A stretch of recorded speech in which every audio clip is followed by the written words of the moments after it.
Hello बेटा, हमारा पिछले सेशन में सेशन 6 था जो कि हमारा फिनिश हो चुका है।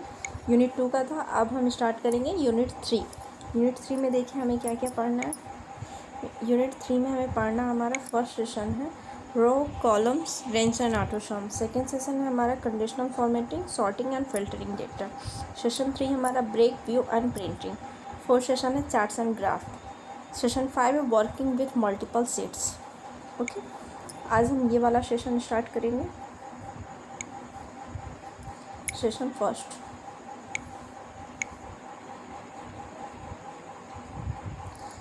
सेशन फर्स्ट है हमारा rows columns range and AutoSum.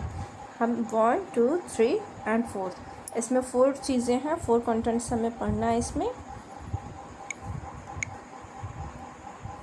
Learning objectivities क्या हैं? Working with row column and range. हमें रोज़ कॉलम और रेंज में वर्क करना सीखना है और ऑटोसम का यूज़ करना सीखना है। इंट्रोडक्शन है हमारा। When we talk of information it also includes numbers. जब भी हम इंफॉर्मेशन के बारे में बातें करते हैं तो इसमें नंबर्स भी इंक्लूड होता है, फिगर्स होते हैं और कैलकुलेशन वगैरह भी होता है। एंड लाइक अदर फील्ड की तरह कैलकुलेशन भी होता है। जैसे कि हम अगर कुछ भी अगर इन्फॉर्मेशन की बात करें तो इन्फॉर्मेशन में हमारा कैलकुलेशन भी एक अपना एक स्पेशल वैल्यू रखता है नंबर फिगर्स के साथ साथ। Also benefit greatly with the advancement of computers and software. देखिए जितने भी कैलकुलेशंस हैं, जितने भी हमारे सॉफ्टवेयर हैं कंप्यूटर के, वो अब कुछ एडवांस फीचर्स के साथ हमें एक बहुत बड़ा बेनिफिट दे रहे हैं। ठीक, जैसे कि हम एक से लार्ज कैलकुलेशन पलक झपकते कर सकते हैं। The most important software involving calculation is spreadsheet. देखिए जो सबसे मोस्ट इम्पॉर्टेंट सॉफ्टवेयर है जो कि कैलकुलेशन को इन्वॉल्व करके है वो हमारा क्या है? Spreadsheet. No basic computer book is complete without the discussion of spreadsheet. कोई भी कंप्यूटर की बुक बेसिक जो है बिना डिस्कशन, अगर हम स्प्रेडशीट के बारे में बात ना करें तो कोई भी computer book basic computer book complete नहीं हो सकता विदाउट डिस्कशन ऑफ स्प्रेडशीट। अगर कोई भी बुक हम बेटा पढ़ें अगर स्प्रेडशीट उसमें हमारा इन्वॉल्व ना हो तो बेकार है हमारा पढ़ना। एंड दैट इज़ रीज़न, और इसका रीज़न भी है कि क्यों स्प्रेडशीट है हमारे हर सिलेबस में इंक्लूड होता है। इन अदर सेशन देखिए अदर आप पिछले ईयर में जो भी आपने पढ़ा, इससे पहले भी जो भी आप पढ़े तो आप कैलकुलेशन के बारे में हमेशा पढ़ते। जैसे कि आपने पिछले साल पढ़ा होगा क्लास 8 9th में, ठीक है, प्रीवियस ईयर्स में आपने पढ़ा होगा कि MS ऑफिस के बारे में पढ़ा होगा। ठीक, MS ऑफिस में आपका MS एक्सेल था जो कि जिसमें भी उसमें भी स्प्रेडशीट था। ठीक है, तो बेटा कोई भी चीज़ हो अगर उसमें स्प्रेडशीट ना हो, क्योंकि स्प्रेडशीट में हमारा ज़्यादातर मैथ से रिलेटेड जितने भी वर्क हो कैलकुलेशन होता है वो ज़्यादातर स्प्रेडशीट में होता है। और कोई भी कंप्यूटर की बेसिक बुक हो अगर उसमें हमारे स्प्रेडशीट के बारे में डिस्कशन ना हो तो ये कम्प्लीटली हम उसको एक अच्छी बुक नहीं कह सकते। In this session we are going to discuss one very popular spreadsheet. देखिए इस सेशन में हम डिस्कस करने जा रहे हैं बहुत ही पॉपुलर स्प्रेडशीट जो कि है open office ORG calculation. CALC लिखा है बेटा, इसका कैलकुलेशन का मतलब है। यहाँ पे आपने MS एक्सेल पढ़ा था सेम टू सेम वैसे ही, बस इसमें नेम डिफरेंट है। ठीक, ओपन ऑफिस, ये छोटा वाला जो O है इसका ORG है। ठीक, जो कि ओपन ऑफिस .org का एक पार्ट है। जैसे MS ऑफिस आप जब पढ़ते थे तो कैलकुलेशन MS एक्सेल जो था, हम MS ऑफिस जब पढ़ते थे तो MS ऑफिस में हमारा क्या होता था? MS ऑफिस जब था तो उसमें वर्ड था, ओके, एक्सेल था, पावर पॉइंट था। तो जैसे उसमें एक्सेल था वैसे ही ये ओपन ऑफिस .org का क्या है? एक पार्ट है। Open office ORG calculation, same चीज़ें वही है, बस नेम डिफरेंट है। जैसे कोई भी चीज़ है आप जब उस चीज़ के बारे में जानते हो अगर नेम बदल जाए तो घबराना नहीं चाहिए। जो आपने MS एक्सेल में पढ़ा था 2 साल पहले, चाहे पिछले क्लास में भी पढ़ा होगा, सेम टू सेम वही सारे फंक्शन से हूबहू, बस इसके नेम्स डिफरेंट हैं। क्योंकि आप ओपन ऑफिस पढ़ रहे हो, इससे पहले आप माइक्रोसॉफ्ट ऑफिस का पढ़े थे, यहाँ पे OpenOffice.org का OOO कैलकुलेशन है। इससे पहले आपने माइक्रोसॉफ्ट ऑफिस का, MS ऑफिस का, MS एक्सेल पढ़ा था। ठीक, जैसे हमने उस पर वर्क किया था, इसमें भी हमें सेम टू सेम वैसे ही वर्क करना है।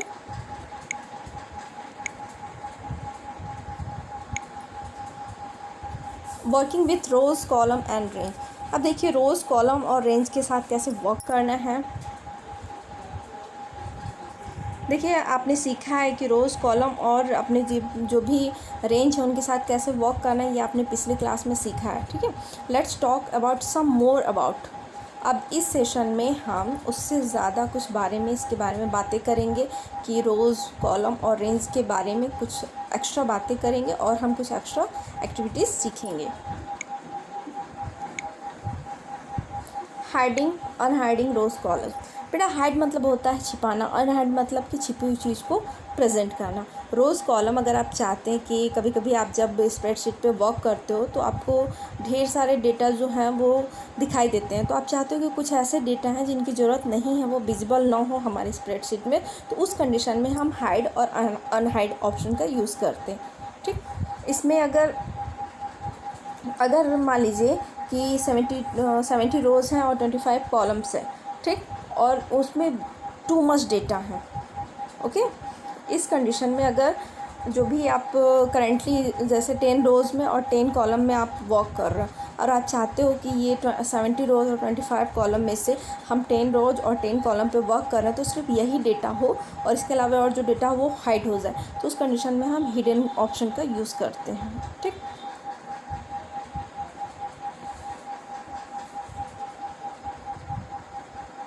और जिस पे आप वर्क कर रहे हो, आप चाह रहे हो कि हमारी स्क्रीन पे वही विजिबल हो, तो इसके लिए भी हम ये बेटा हमारी फैसिलिटी के लिए होता है। जैसे कि मान लीजिए इन द केस आप वर्क कर रहे हो यहाँ पे, अब ढेर सारा आपको अगर रो कॉलम आपको दिखेगा तो आप कंफ्यूज हो जाओगे कि मैं यहाँ पे वर्क कर रहा हूँ। इन द केस अगर माउस स्लिप हुआ या फिर आपने टैब बटन दबाया या एरो की का यूज़ किया तो आप जंप करके यहाँ चले आए तो आपको दिक्कत होगी। तो उस कंडीशन में ढेर सारा जब होता है तो दिक्कत होती है। तो आप चाहते हो कि नहीं हम जितने पे वर्क कर रहे हैं बस वही हमारे स्क्रीन पे विजिबल हो, तो उस कंडीशन में हम हाइड जो चीज़ें हैं उनको हाइड कर देते हैं। और आप चाहते हो कि नहीं पूरा फुल स्क्रीन आए, तो उस कंडीशन में हम इस जो ऑप्शन हमने ओपन किया है हाइडिंग का, तो इसको हम क्लोज़ कर देंगे या फिर उसी को अनहाइड कर देंगे। देखिए अब हाइड करने के लिए हमारे स्टेप्स क्या हैं। सबसे पहले तो जिसको आपको हिडन करना है रो या कॉलम को, उसको हम सेलेक्ट करेंगे। आप जानते हो कि कंप्यूटर में कोई भी एक्शन लेने से पहले हमें उस चीज़ को सेलेक्ट करना होता है, तभी हम कोई एक्शन या कोई एक्टिविटीज़ करेंगे। देन जो भी आपने सेलेक्टेड रो या कॉलम है उस पर आप राइट क्लिक करोगे, फिर यहाँ पे शॉर्टकट मेनू आएगा, तो वहाँ से आप हाइड या रो करना है तो रो करोगे, अगर कॉलम करना है तो कॉलम करोगे, या फिर फॉर्मेट पे जाओगे देन रो पे क्लिक करोगे। और अगर रो सब मेनू आएगा, यहाँ से अगर आपको रो को हाइड करना है तो आप रो को चूज़ करोगे, या फिर अगर आपको कॉलम को जब आप कॉलम में जाएंगे तो अगर आपको कॉलम को हाइड करना है तो आप कॉलम पे क्लिक करोगे, रो को करना है तो रो पे करोगे। लेकिन उसके लिए सबसे पहले आपको फॉर्मेट में जाना पड़ेगा। 2 ऑप्शन से एक तो पहले हम उस चीज़ को सेलेक्ट करेंगे, देन राइट क्लिक करेंगे और वहाँ पे एक शॉर्टकट मेनू आएगा, वहाँ से हम हाइड सेलेक्ट कर लेंगे। सेकेंड ऑप्शन है हमारे पास कि हम फॉर्मेट में जाएंगे देन रो में जाएंगे, अगर हमें रो हाइड करना है तो रो को हाइड करेंगे, और इन द केस अगर आपको कॉलम हाइड करना है तो आप कॉलम हाइड करोगे। ओके, जो भी आप चाहते हो हाइड करना। अब तो हमने हाइड करना सीख लिया। अब इन द केस अगर आपको अनहाइड करना है तो उस कंडीशन में क्या करेंगे। देखिए यहाँ पे आपको सारा ऑप्शन दिया हुआ है। फॉर्मेटिंग में आया देन रो में गए, यहाँ पे देखिए हाइड और शो है। अगर हम हाइड करेंगे तो ये हाइड हो जाएगा, हिडन कंटेंट हो जाएगा, और शो करेंगे तो ये हमारी स्क्रीन पे विजिबल हो जाएगा। अब सेम टू सेम अनहाइड करना है तो क्या करना पड़ेगा, सेम वैसे ही पहले तो हम जो भी सेलेक्टेड रो कॉलम है जिनको हमें शो कराना है तो हम उनको शॉर्टकट मेनू के थ्रू जाके उनको सेलेक्टेड रो या कॉलम है उनको हाइड, अगर हाइड है तो शो कर देंगे, अगर शो है तो हाइड कर सकते हैं। मतलब ये हमारे ऊपर डिपेंड है कि हम चाहते क्या हैं। ठीक, एंड सेकेंड जैसे हमने हाइड किया था वैसे ही हम सेम टू सेम अनहाइड करेंगे। सेकेंड हमारे पास है कि हम फिर फॉर्मेट में जाएंगे, रो में जाएंगे, वहाँ पे हाइड की जगह हम शो पे क्लिक करेंगे। देखिए यहाँ पे बेटा आपका यहाँ है, देखिए फॉर्मेट में गए देन रो में गए, रो में जाने के बाद देखिए यहाँ पे हाइड आ रहा, सो हाइड करेंगे तो हाइड हो जाएगा, शो पे क्लिक करेंगे तो ये शो हो जाएगा। ठीक, यहीं से हिडन के लिए और अनहिडन के लिए ये करते हैं।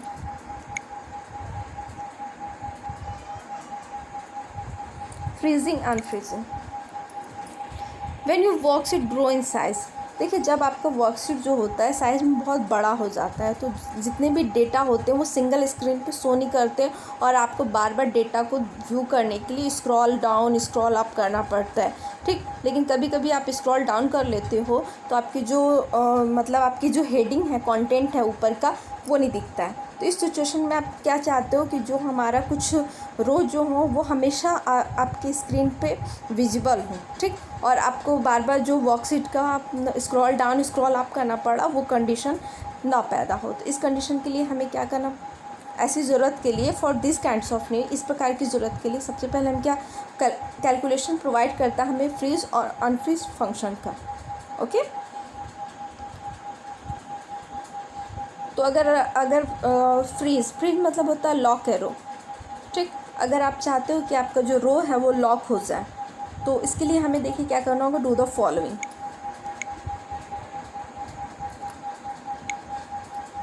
Click on the first cell in the row immediately, तुरंत तो हमें सबसे पहले जो हमारा फर्स्ट सेल है उस पर हम तुरंत उस रो पे हम क्लिक करेंगे।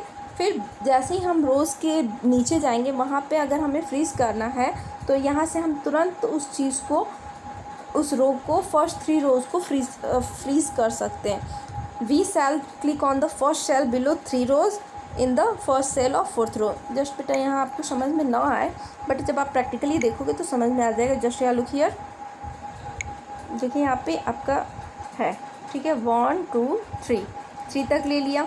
अब इसको हमें फ्रीज़ करना है तो हम सबसे पहले तो इन 3 को सेलेक्ट कर लिए यहाँ पे A1 से लेके A4 तक। ओके, A1 से लेके A4 तक, देखिए यहाँ हमने कॉलम ले लिया, यहाँ से हमने रो ले लिया। उसके बाद हम फिर विंडोज़ पे जाएंगे, विंडोज़ कमांड पे, वहाँ पे फ्रीज़ पे जाएंगे। ठीक, वहाँ पे हमें जो चाहते हैं कि हमारा अपीयर हो, ठीक, फ्रीज़ में, तो उसमें उस कंडीशन में हम उस पर क्या करेंगे, टिक मार्क कर देंगे और वो हमारे जितने भी रो और कॉलम को हमने टिकअप किया है, इंडिकेट किया है, वो तुरंत हमारा फ्रीज़ हो जाएगा। नेक्स्ट स्टेप देखिए, विंडो में गए, फ्रीज़ में गए। ठीक, फ्रीज़ पे हमने देखिए चेक बॉक्स बना हुआ है, चेक बॉक्स के अंदर हमने अगर क्लिक कर दिया तो वो हमारा क्या हो गया, फ्रीज़ हो गया। अगर आपको अनफ्रीज़ करना है तो जिस पे आपने चेक बॉक्स पे क्लिक करके आपने इसको ओके किया है ना, फ्रीज़ किया है, तो चेक बॉक्स पे फ्रीज़ कर दिया मतलब कि हमारा फ्रीज़ क्या हो गया, ऑप्शन एक्टिव हो गया। बट अगर अनफ्रीज़ करना है तो हम फिर इस पर आके और तुरंत हम इस पर क्लिक करेंगे तो जब ये बिल्कुल ब्लैंक हो जाएगा मतलब कि हमने फ्रीजिंग अप्लाई नहीं किया है।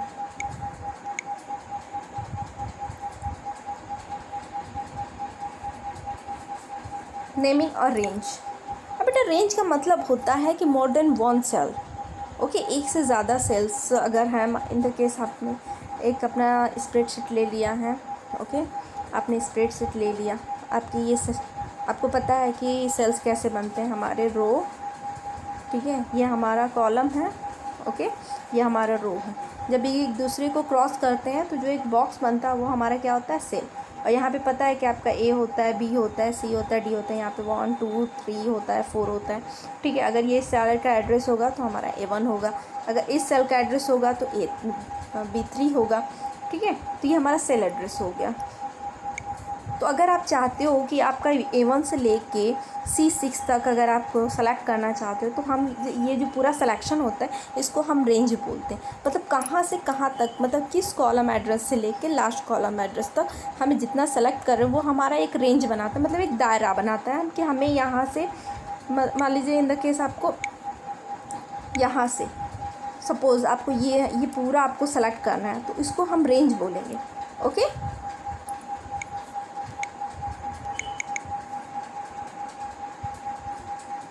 देखिए इसके लिए हमें क्या है, select the range to be name. पहले तो हम उस रेंज को सेलेक्ट करेंगे जिसको हमें नेम, मतलब एक स्पेशल नेम देना है।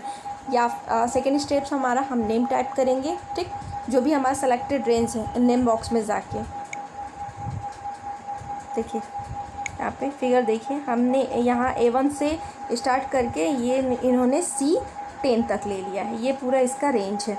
इसको बेटा हम लोग ऐसे भी लिखते हैं कि A1 कोलन, ठीक है, कोलन हो गया, ठीक, और ये हमारा हो गया C10, मतलब ये हमारा रेंज है। A1 से लेके C10 तक हमने रेंज ले लिया है। अब हम इसको जो भी नाम देना चाहें हम इसको दे सकते हैं। इसके लिए सबसे पहले हमें उस रेंज को सेलेक्ट करना होगा, देन नेम बॉक्स में जाके नेम टाइप कर देंगे। जो भी हमारा लोकेशन है, जहाँ भी हमें उसको सेव करना है हम उसको सेव कर सकते हैं।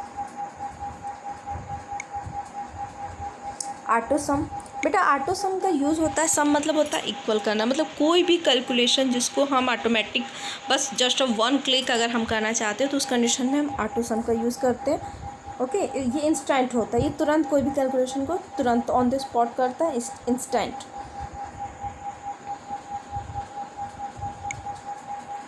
देखिए यहाँ पे है, ये देखिए कंट्रीब्यूशन इन्होंने लिखा हुआ है यहाँ पे।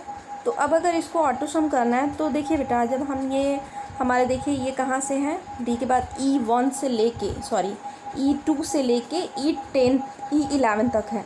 तो अगर हम ये हमारे ये पूरा यहाँ तक है, अब हमें डिसाइड करना है कि हमें इसको कैलकुलेट करके, ठीक है, कहाँ रखना है। तो हमको पहले तो कोई सेल एक सेलेक्ट कर लेंगे। तो मान लीजिए यहाँ इन्होंने E13 में रखा है, तो यहाँ पे हमारा E13 है, E13 में हम ले लिए। तो अब सारे को सेलेक्ट करेंगे, फिर यहाँ पे देखिए हमारा ऑटो सम मेनू है। जैसे ही हम उस पर क्लिक करेंगे तुरंत वो हमारा क्या होगा, ऑटो सम मेनू बेटा ऐसे बना होता है, ठीक है, ऐसे बना होता है।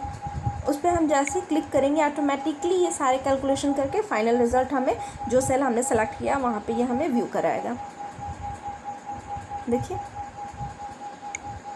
हम यहाँ ले लिए हैं, इस सेल में हमें रखना है, फिर हम इसको सारे को सेलेक्ट करके और यहाँ पे क्लिक कर दें। देखिए सिग्मा की तरह ऐसे बना हुआ है ना, इस पर जैसे ही क्लिक करेंगे सारा कैलकुलेशन कर देगा।